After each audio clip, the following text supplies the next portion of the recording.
Alright, back with the Stephen King books. So I did finish The Mist shortly after my last Stephen King video, or actually around the same time. Hello, Maven.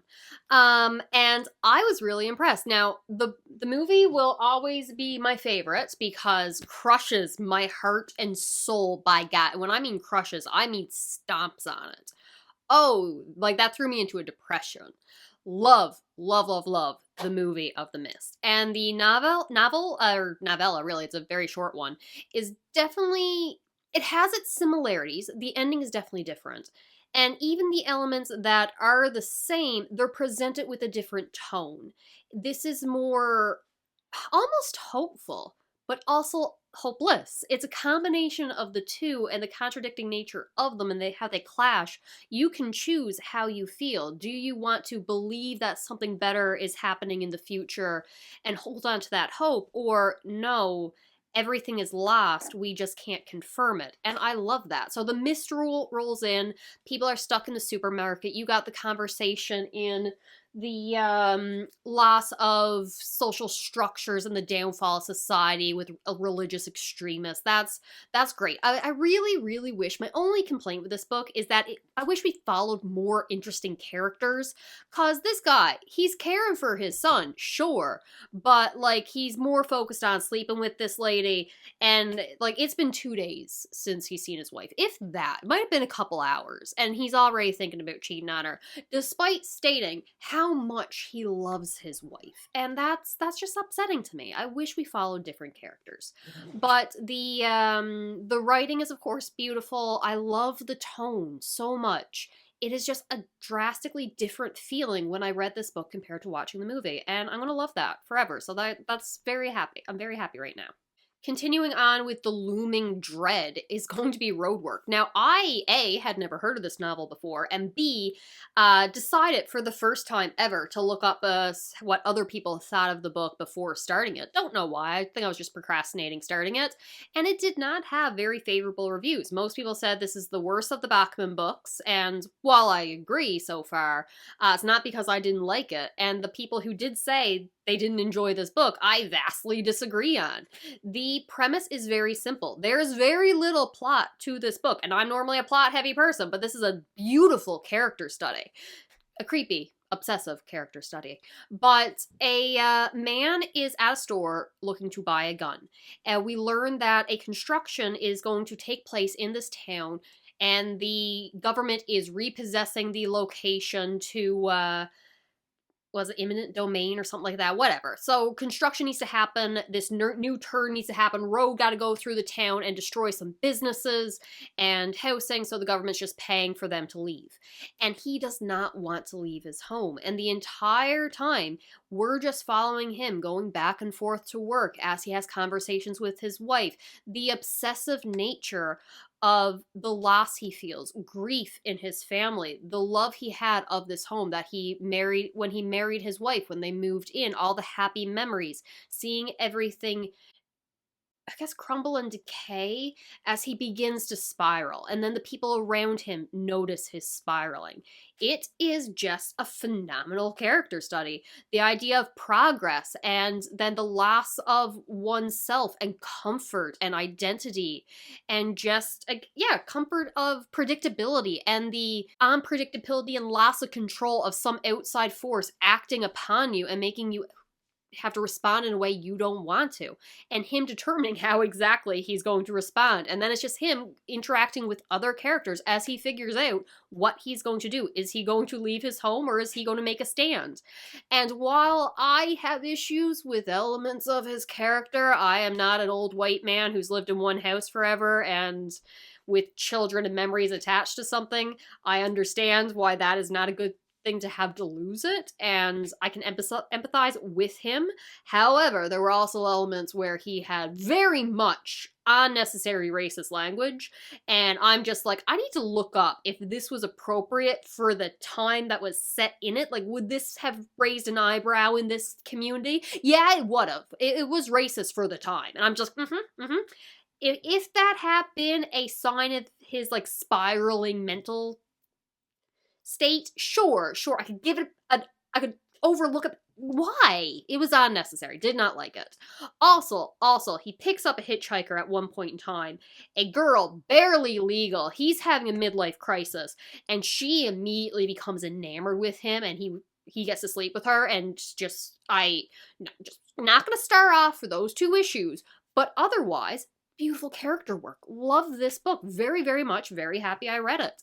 And now, you would think that I cannot go 3 books in a row with Stephen King in publication order and not have a terrible time out of at least one of them. I can't have 3 good ones in a row.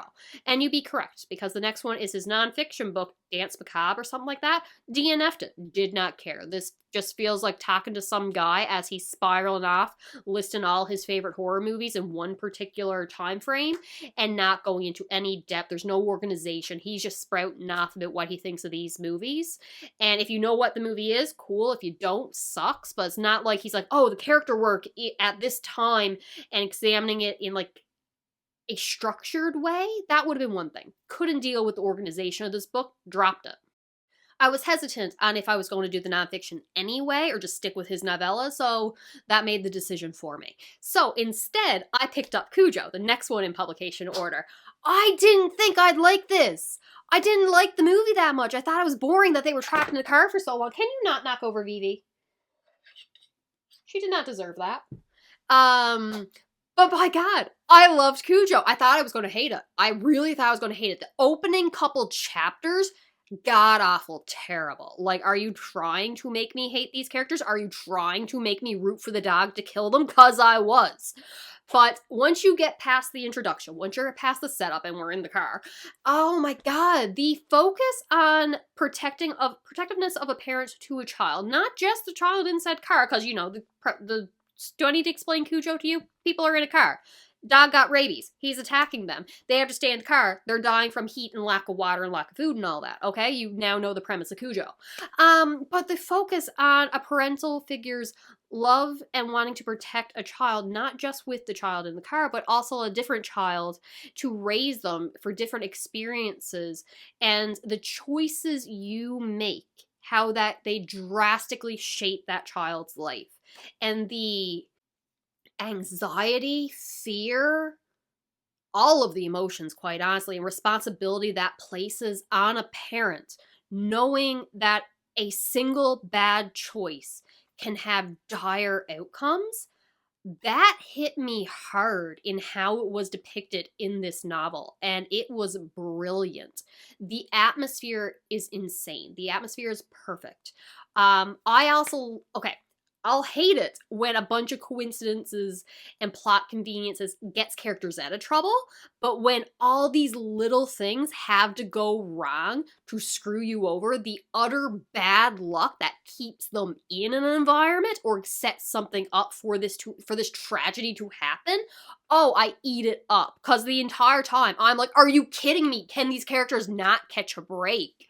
Oh, it was beautiful. It was phenomenal. I love Cujo. I did not expect to love Cujo. Beginning sucks, okay? We're ignoring the beginning. Rest of the book, flawless. Also, Cujo did nothing wrong. He's a good boy. This was not his fault. I also probably should have thought about the fact that I am, like, terrified of rabies. I watched one episode of House as a smaller child, and I was probably a teenager. I was not that small.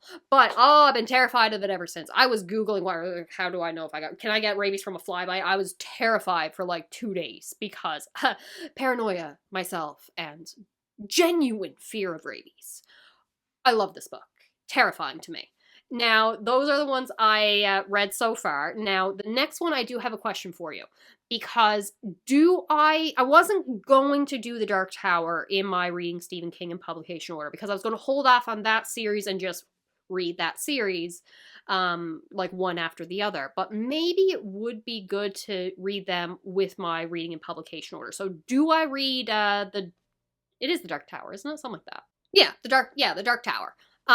Do I read that one? Then I will be reading Running Man, because that's the next one. I think it's the last of the Bachman books. And I'm choosing which novellas I want. I'm mostly focusing on his novels, just because I don't want to buy any of the novellas I can't find. But of the novellas that are up next, I'm not interested in 2 of them, but then you got the Shawshank Redemption, so I need to read that, clearly. There's an epistolary, however you pronounce that, bunch of letters, book for, I think it's The Plant. So do I read, I think there's multiple. Do I read them all? Do I just read the first one? I don't know. And then we have, is it Christina, the car. Kind of looking forward to that after Cujo, because I wasn't expecting to like Cujo. I wasn't expecting to like Christine, so now I got high hopes for Christine, or Christina, whatever it's called. So that's all I got. Talk to you later. Let me know what you think of these books, or if you'll pick them up, because I'm genuinely really excited about these ones. This was a good Stephen King week, or however long it took me to read these books. All right, I will talk to you later. Bye.